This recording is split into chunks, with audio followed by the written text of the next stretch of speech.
5 lembah yang terdapat di dalam neraka Jahannam. Untuk siapa lembah ini?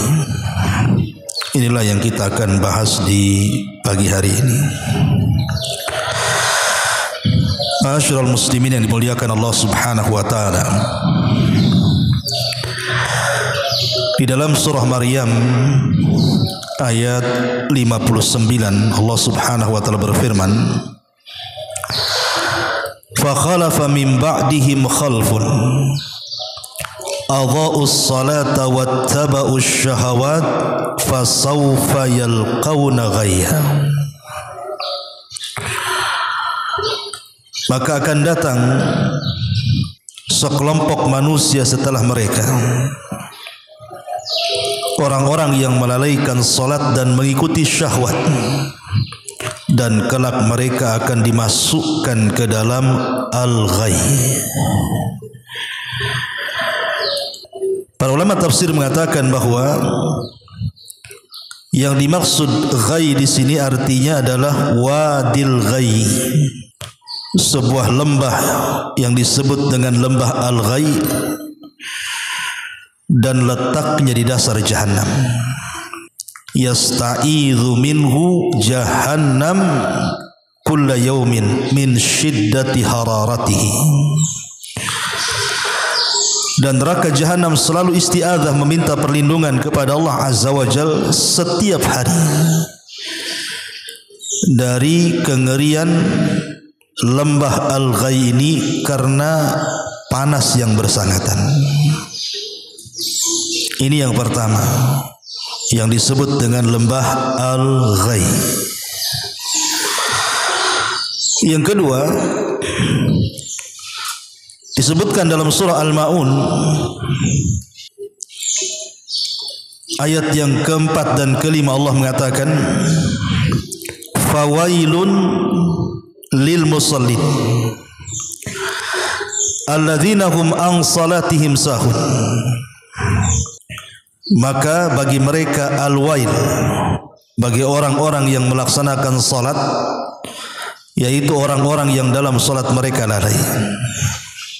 Al-Imam Ibnu Utsaimin rahimahullahu taala ketika memberikan catatan kepada kalimat al-wail, kila dikatakan innaha ismu wadin fi jahannam. Itu adalah salah satu nama lembah di neraka Jahannam. Yang disebutkan para ulama tafsir yang lainnya, syadidu al-qari, yang sangat dalam, syadidun natani, yang sangat busuk, wa syadidu zulmi, dan sangat gelap. Jadi lembah yang kedua Al-Quran menyebut dengan sebutan wail. Kemudian yang ketiga, lembah Jahannam itu disebutkan di dalam surah Al-Mudaththir ayat 42 dan seterusnya. Allah mengatakan, "Ma salakakum fi saqar?" Qalu lam nakum minal musallin. Apa yang membuat kalian masuk ke dalam saqar? Mereka mengatakan, karena dulu kami tidak pernah salat. Sebagian ahli tafsir mengatakan bahwa saqar adalah salah satu lembah dari lembah-lembah Jahannam. Dari sini sudah 3 kata dalam Quran yang menunjukkan adanya lembah di Jahannam. Pertama, al-ghayy, disebut lembah ghayy, dan itu disebutkan dalam surah Maryam 59. Yang kedua, lembah al-wail, dan itu banyak disebutkan dalam Al-Quran, salah satunya surah Al-Ma'un ayat 4. Kemudian yang ketiga, saqar, dan itu disebutkan dalam surah Al-Mudaththir ayat 42. Ini yang disepakati berdasarkan nas Quran. Adapun di sana ada lembah lain namanya Habhab. Sebagaimana hadis yang diriwayatkan dari Muhammad ibn Wasi', dia mengatakan, aku masuk kepada Bilal ibn Abi Burdah Kemudian kukatakan, sesungguhnya bapakmu menceritakan kepadaku dari bapaknya dari Nabi SAW, inna fi jahannam wadiyan, sesungguhnya di neraka Jahannam itu ada lembah, yuqalu lahu habhab, yang disebut namanya sebagai habhab. Yaskunuhu kullu jabbarin, di mana setiap orang-orang yang sombong akan menempatinya. Fa iyyaka an takuna minhum, maka hati-hati kalian jangan sampai seperti mereka. Tetapi sayang, hadis ini, maksudnya hadis lembah habhab ini, dilemahkan para ulama, walaupun dikeluarkan Imam Az-Zarimi dan juga Ibnu Abi Syaibah dalam musannafnya dan juga Hakim dalam mustadraknya. Tetapi di dalamnya ada seorang rawi yang sangat lemah, namanya Azhar ibn Sinan al-Qurashi. Ulama menyatakan dhaif, orangnya lemah. Kemudian di sana juga ada nama lembah lain, namanya lembah Jubnul Hazan. Jubnul Hazan. Sebagaimana riwayat dari Abu Hurairah radhiyallahu anhu, Nabi SAW mengatakan, ta'awwadzu billahi min Jubbil Hazani, berlindunglah kalian kepada Allah dari Jub al-Hazan. Sahabat mengatakan, apa Jub al-Hazan itu wahai Rasul? Maka Rasul mengatakan, wadin fi jahannam tata'awwad minhu jahannam kulla yaumin mi'ata marrah, sebuah lembah dalam jahannam di mana jahannam setiap hari minimalnya 100 kali meminta perlindungan dari lembah tersebut. Kemudian Rasul ditanya, untuk siapa mereka? Ya Rasulullah, waman yadkhulu, siapa yang akan masuk ke lembah itu? Maka Rasul mengatakan, al-qurra'una al-mura'una bi'amalihim, pakar-pakar Quran yang ketika membaca Quran mereka melakukan riya. Hadis ini dikeluarkan Tirmidzi dan juga Imam Ibnu Majah. Tapi sayang hadisnya lemah juga karena dalamnya ada Ammar ibn Saif al-Dhabi dan dia dikatakan matrukul hadis. Hadisnya ditinggalkan dan Bukhari mengatakan mungkarul hadis. Sehingga kalau dikumpulkan di sini ada 5 lembah. Yang 3 berdasarkan nas Al-Quran, artinya sudah jelas-jelas sahih karena Quran. Tapi yang 2 dilemahkan para ulama. Sehingga kita mencukupkan kepada yang 3 saja. Yang kita imani, pertama lembah Al-Ghai, yang kedua lembah Al-Wail, dan yang ketiga lembah Sakor. Lalu untuk apa dan untuk siapa lembah itu? Ma'asyiral muslimin yang dimuliakan Allah Azza wa Jalla, Al-Quran banyak menyebutkan tentang para penghuni lembah-lembah itu. Di antaranya adalah Allah Subhanahu wa taala berfirman, wailun likulli affakin athim yasma'u ayatillahi tutla alaihi thumma yusirru mustakbiran ka'an lam yasma'ha fabashshirhu bi'adzabin alim. Lembah Wail bagi tiap-tiap yang banyak melakukan dusta dan kebanyakan dosa. Dia mendengar ayat-ayat Allah dibacakan kepadanya, kemudian dia tetap menyombongkan diri seakan-akan dia tidak mendengarnya. Maka beri kabar gembira kepada mereka tentang azab yang pedih. Jadi kelompok yang pertama yang akan menghuni lembah Jahannam adalah orang-orang yang mereka mendustakan ayat-ayat Allah Subhanahu wa taala. Dibacakan ayat-ayat kepada mereka tapi mereka dustakan. Ingat, 1 ayat didustakan itu sama dengan mendustakan semua ayat. Jadi kalau 30 juz itu 1 ayat saja kita dustakan, maka itu sama dengan mendustakan 1 Quran. Dan hari ini banyak orang-orang yang mendustakan ayat-ayat Al-Quranul Karim. Banyak sekali. Maka para pendusta itu mereka akan menempati lembah di dalam Jahannam yang disebut Al-Wail. Bahkan dalam ayat yang lain Allah Subhanahu wa taala menyebutkan kalimat afakin athim ini diisyaratkan kepada para dukun. Allah Subhanahu wa taala berfirman, "Qul hal unabbiukum 'ala man tanazzalu syayatin?" Maukah kalian kuhabarkan tentang turunnya setan itu? Kalau turun ke bumi itu nemui siapa? Tanazzalu ala kulli afakin athim. Setan itu akan turun kepada setiap para pendusta dan pendosa. Yulquna sam'a wa aktsaruhumul kadzibun.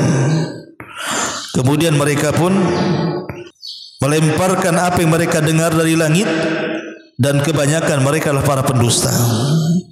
Maka lembah itu juga diperuntukkan untuk para dukun yang mereka berdusta dan mengambil dusta dari kalangan syaitan. Kemudian juga Allah Subhanahu wa taala mengatakan, wailun yauma idzin lil mukadzibin. Dalam surah Ar-Rahman, begitu juga surah Al-Mursalat, diulang-ulang kalimat wailun yauma idzin lil mukadzibin. Lembah Wail pada hari itu bagi para pendusta. Maksudnya pendusta di sini siapa? Para pengingkar nikmat. Orang-orang yang suka mengingkari nikmat Allah Subhanahu wa taala, bagi mereka wail, lembah jahanam. Kemudian juga Allah mengatakan wailun likulli humazatin lumazah. Lembah Wail bagi setiap humazah dan lumazah. Humazah dan lumazah ini artinya bagian daripada ghibah. Cuman bedanya kalau humazah dengan isyarat, kalau lumazah dengan lisan. Jadi orang berghibah walaupun dengan isyarat dalam rangka merendahkan orang itu termasuk humazah. Kalau dia melecehkan orang dan berghibah dengan lisannya maka disebut dengan lumazah. Humazah sendiri akan mendapatkan wadin fi jahannam, wail. Dan lumazah sendiri akan mendapatkan wail sendiri. Jadi kalau dua-duanya berarti mendapatkan dua lembah itu, naudzubillah. Kemudian juga Allah mengatakan dalam ayat yang lain Al-Baqarahnya, fawailul lilladzina yaktubuna alkitaba biaydihim thumma yaquluna hadza min indillah liyashtaru bihi thamanan qalila fawailul lahum mimma katabat aydihim wa wailul lahum mimma yaksibun. Lembah Wail bagi orang-orang yang mereka menulis kitab dengan tangan-tangan mereka, kemudian mereka mengatakan ini datang dari Allah, untuk memperjualkan dengan harga yang murah. Celaka bagi mereka terhadap apa yang mereka catat, dan celaka bagi mereka terhadap apa yang mereka usahakan. Maka ini juga orang-orang yang mereka menyembunyikan kebenaran atau mengklaim sesuatu yang bukan dari Allah, dia katakan dari Allah, maka bagi mereka wail. Termasuk juga orang-orang yang menyebarkan hadis maudhu, hadis-hadis palsu. Mereka mengatakan datang dari Nabi padahal bukan dari Nabi, bagi mereka wail. Dan ingat, setiap dosa yang dimulai dengan kalimat wailun, maka dosa itu dipastikan dosa besar. Setiap dosa yang dimulai dengan kalimat wailun, maka dosa itu dosa besar. Kalau antum dapati dalam Quran Allah menyebut kalimat dosa, sebelumnya Allah katakan wail, wail, wail, berarti dosa itu besar. Karena definisi dosa besar itu adalah dosa yang ada ancaman di akhirat dengan neraka, dengan lembah, dengan siksa, ataupun ancaman di dunia dengan hukum hudud, potong tangan, rajam, cambuk, dan yang semacamnya. Kemudian juga Allah Subhanahu wa taala mengatakan, fa khalafa min ba'dihim khalfun adha'us salata wattaba'us syahwat. Allah juga mengatakan masih dalam wail, wailun lil mutaffifin. Lembah Wail bagi para mutaffif. Mutaffif itu diambil dari kata-kata tatfif. Tatfif itu artinya mengurang-urang, baik banyak ataupun sedikit. Dan surah Al-Mutaffif ini turun kepada Yahudi yang ada di kota Madinah. Jadi Rasul ketika pasca hijrah dari Mekah ke Madinah, banyak terjadi kecurangan di kota Madinah itu, karena perekonomian dipegang orang Yahudi ketika itu, khususnya Yahudi Bani Quraisy. Mereka suka mengurang-urang takaran, timbangan, meteran, dan yang semacamnya. Intinya curang dalam dagang. Maka turunlah kalimat atau ayat Al-Quran, wailun lil mutaffifin. Lembah Wail bagi para mutaffif. yang suka mengurang-urang takaran dan timbangan. Artinya orang-orang yang curang dalam dagang, maka mereka terancam. Subhanallah ya, sering saya katakan sama antum, mengurang takaran dan timbangan atau meteran itu tidak banyak. Kalau kain 1 meter antum kurangi 5 cm, itu kan tidak banyak 5 cm. Untuk apa kain 5 cm? Ya untuk tali jenazah aja lah 5 cm itu. Untuk apa? 5 cm tidak ada gunanya. Dibuat celana tak bisa, dibuat baju tak bisa. Untuk apa 5 cm? Untuk tali saja. Tapi kenapa kemudian Allah Subhanahu wa taala sampai mengancam dengan kalimat wail? Coba kan. Kain yang tidak berguna yang dikurangi itu rupanya menjadi ancaman bagi dia lembah jahanam. Ya, karena orang yang membeli kain itu kita tidak tahu. Apakah yang membelinya itu fakir miskin? Apakah yang membelinya itu anak yatim? Ataukah yang membelinya itu orang kaya dan begitu seterusnya? Kalau yang membelinya itu fakir miskin, berarti kita mengambil hak fakir miskin. Kalau yang membeli anak yatim, berarti kita mengambil hak anak yatim. Kalau kita pembelinya orang kaya, berarti kita mencuri dari dia. Itu yang kemudian kenapa hukumannya wailun. Ataupun orang yang ngurang-ngurang takaran, diketoknya tuh takaran itu biar dengok ke atas. Jadi kalau diisi tak penuh kan. Sekarang kalau umpamanya beli buah 1 kilo, antum ambil 2-3 buah jeruk, itu enggak mengenyangkan. Tapi sekali lagi lihat ancamannya, wailun, lembah jahanam bagi orang-orang yang takfif ini. Tapi di masyarakat kita, masya Allah, kalau tidak curang itu kayaknya kurang untung katanya. Pada rizki itu sudah ditetapkan. Anda mau curang, Anda mau jujur, dapatnya sama. Karena rizki itu sudah ditentukan di Lauhil Mahfuz. Tidak perlu curang lagi, apa mau dicurangi? Ini juga diantara lembah wel bagi mereka. Kemudian lembah ghai. Allah Subhanahu wa taala mengatakan, fa khalafa min ba'dihim khalfun adha'us salata wattaba'us syahwat fasawfa yalqauna ghayya. Akan datang sekelompok orang setelah mereka yang mereka melalaikan salat dan mengikuti syahwat, dan mereka akan dimasukkan ke dalam lembah al-ghai.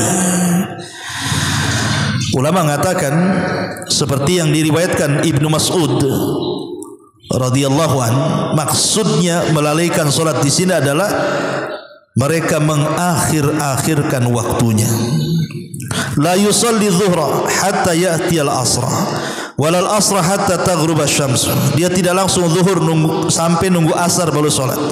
Dia tidak salat asar nunggu terbenam matahari. Itu namanya mengakhir-akhirkan waktu. Bagi mereka al-ghai. Dan yang terakhir adalah lembah Saqar. Untuk siapa lembah Saqar ini? Maka Quran sendiri yang mengatakan, ma salakakum fi Saqar. Kenapa kalian bisa masuk ke neraka Saqar? Ke lembah Saqar itu kenapa? Qalu lam nakum minal musallin. Yang pertama, kami tidak pernah salat. Orang-orang yang tidak pernah salat, mereka terancam dengan lembah Saqar. Yang kedua, walam nakun nut'imul miskin. Tidak punya perhatian kepada orang miskin. Maka juga orang-orang yang tidak pernah perhatian kepada fuqara wal masakin, Allah ancam dengan lembah Saqar. Wa kunna nakhudhu ma'al khaidin. Yang ketiga, wa kunna nakhudhu ma'al khaidin, dan kami kemudian bermain-main bersama orang-orang yang khaid, yang rusak. Ada yang mengatakan bahwa mereka adalah orang-orang yang taklid kepada keburukan, dan mereka tidak pernah mengikuti kebaikan. Apapun keburukan diikutinya, tapi kebaikan ditinggalkannya. Wa kunna nukadzibu biyaumiddin, dan kami mendustakan hari kebangkitan. Artinya mendustakan kematian, mendustakan hari kiamat, mendustakan alam kubur, mendustakan proses perjalanan setelah kematian, dan begitu seterusnya. Maka Allah ancam dengan Saqar. Hatta ya'tiyakal yakin, hatta atanal yakin, sampai datang kepada kita kematian. Inilah diantara para penghuni lembah-lembah jahanam. Saya ulangi bahwa lembah jahanam ada 3. Pertama al-ghai, yang kedua wail, dan yang ketiga Saqar. Adapun lembah habhab, yang disebutkan dalam hadis yang tadi saya sebutkan, yang dikeluarkan Imam Darimi, dilemahkan para ulama. Kemudian juga ada lembah namanya Jub al-Hazan, ini pun dilemahkan oleh para ulama, sehingga karena ini perkara gaib, ikhwan. Neraka itu perkara gaib. Kita tidak bisa menetapkan sesuatu yang gaib dengan sesuatu yang lemah. Perkara gaib itu harus ditentukan dengan wahyu. Dan wahyu yang jelas-jelas ada Al-Quran dan sunnah Nabi SAW yang sahih. Ketika kita tidak mendapatkan sunnah-sunnah yang sahih, berarti kalau ada memang hadis-hadis yang lemah, berarti keadaan mereka sama dengan ketiadaan. Karena menetapkan sesuatu yang gaib itu harus jelas-jelas sahih hadisnya. Maka kita kembalikan kepada Al-Quranul Karim, bahwa yang kita tetapkan cuma 3, bahwa di Jahannam ada 3 lembah, Al-Ghai, Al-Wail, dan juga As-Saqar.